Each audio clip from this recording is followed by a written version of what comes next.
Any advice I could provide for anyone else going through the same situation? First off,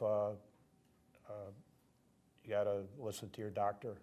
I was kind of shocked when I was first diagnosed. I didn't have anyone in my family that had been diagnosed with cancer before. I did some research on it, wanted to learn about it, learn about the treatment options and the survivability. When I went through my first treatment, everything went well. There's always talk about getting a second opinion. We discussed that. I was referred to a doctor, and it was the same. Then we talked about treatment options. And like Dr. V said, I went with with what was a pretty common treatment at the time. I had the support of my wife, my family. Wasn't a problem to take off of work, so I didn't have to worry about that. Take care of yourself, eat right, and listen to what your body is saying. I didn't have many side effects, so I can't offer too much on that. But after the first treatment, it was offered to me for a clinical trial, and I was told that clinical trials are beneficial and that maybe you get access to drugs that other people might not, who aren't participating in a trial, that you have access to, and there's always new stuff coming out, and so I wouldn't discount that.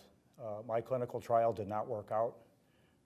However, that doesn't mean that it won't work out for someone else. So everyone reacts differently, I guess, and it didn't work for me, but perhaps other people will have better results. Yeah, I think it is important to know what Jerry went through, because I think one of the things I particularly liked in my interactions with Jerry and his wife is that each time they listen to me first, but then they do their own research.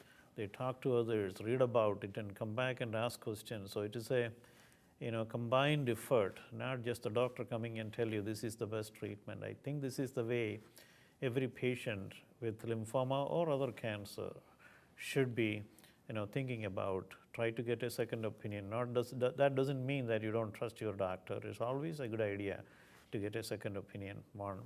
And also try to educate yourself about the disease and the option. There may be more than one option. And then, of course, you have to believe in your doctor. And that belief comes out of your own research. And then the relationship you have with your doctor is very important. And Jerry not only had the determination to get through this, but also had wonderful support from his family, so that he was able to go through what he could and get the best results out of them. So that's what I would encourage you for second opinion, as well as trying to learn about the disease and your options before agreeing for a treatment.